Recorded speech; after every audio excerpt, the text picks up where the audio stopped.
But a new report says extreme anti-government militia movements are cropping up all over the country. Rick, the Southern Poverty Law Center says these anti-government militia groups are gaining ground in the Midwest, Pacific Northwest, and the Deep South. They're right-wing extremists with lots of guns and an axe to grind against the U.S. government. Video is an example of how militias are making a comeback, according to a new report from the Southern Poverty Law Center. A Homeland Security assessment in April said recent arrests indicate the emergence of small, well-armed extremist groups in some rural areas. Lone wolves and small terrorist cells embracing violent right-wing extremist ideology are the most dangerous domestic terrorism threat in the United States. A leader of the Michigan militia told us members of established militias like his, which do training on firearms and first aid, he described their ideology as pro-freedom and pro-constitution. The idea that not in 10 or 12 years have we seen this level of activity, and as he said, all it is lacking is a spark. Militia groups with anger towards the government are on the rise and regrouping, in fact, across the country. According to a new report from the Southern Poverty Law Center, the stress of the economy and a liberal administration. Any sort of government intervention or law enforcement getting involved in these groups might even strengthen their position. This government intelligence report warns of a resurgence in right-wing extremist recruitment and radicalization activity. It cites rising unemployment, illegal immigration, fear of gun control. Anti-government right-wing U.S. militias are on the rise, with growing membership in the Midwest, Pacific West, and Deep South. Both the department and the Southern Poverty Law Center say they are seeing some increase in those right-wing groups. Mr. Hancock said, quote, "This militia scare is what got them. It was all manufactured. The entire case was made up.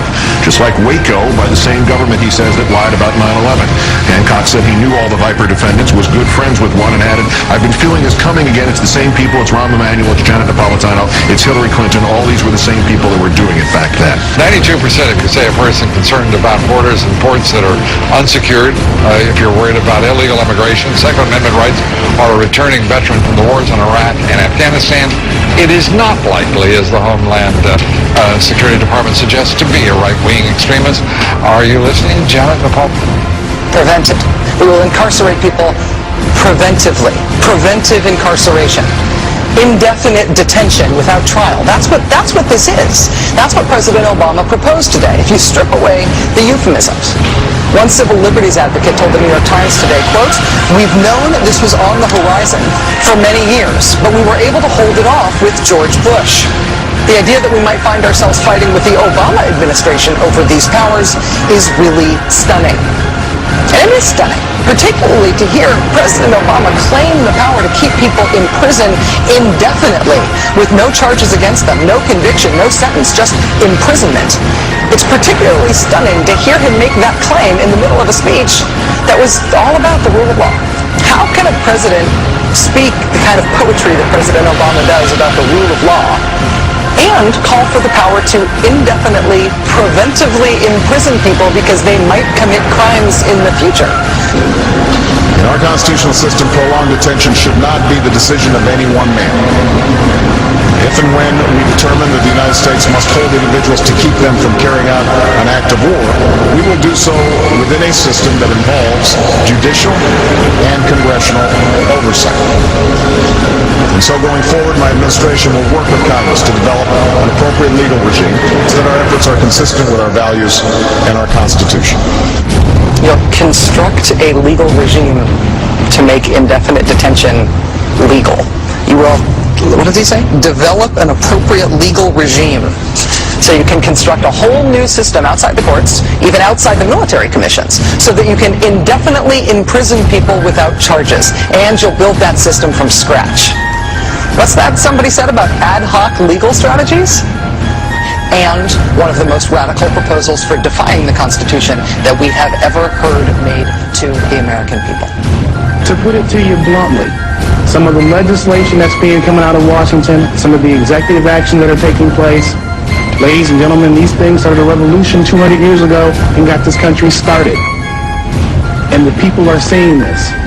The national news media and the actions of this government is some of the best recruitment we could have.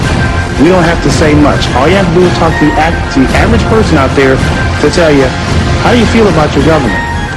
And the people you look at here, we're the calm ones. We're the ones that calm people down.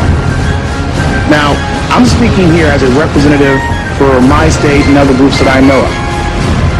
The animosity that I see out there between the citizens, all of them, and the government is frightening.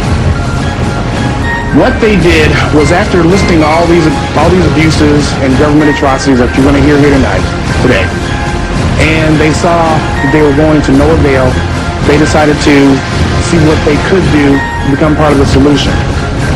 They looked into the law, and under Title 10 U.S.C. 311, saw a phenomenon known as the unorganized militia that consists of all people, even the people taking these pictures right here, everyone. And they began to form themselves in units for their own self-defense and their self-preservation. Now, the way we stand now, and it's good that we're getting these youth aired out, because 200 years ago, the British didn't get the hint until they saw dead redcoats out there. This nation is probably one of the most heavily armed forces on earth. And I have heard more and more people say, if one of these black-suited, armor-wearing, state-sponsored terrorists come kicking down my door, I'm going to blow somebody away. They don't call themselves militia. They don't even call themselves patriots. They call themselves American citizens who are getting tired of confiscatory tax rates, increasingly legislation, increasingly heavy regulations, which is they believe are leading them down a path to involuntary servitude. And one of the slogans that's been going around, especially in Ohio, is what I've been telling people, for those who think that this is just primarily an angry white male movement, is that if our ancestors would have been armed, they would not have been slaves.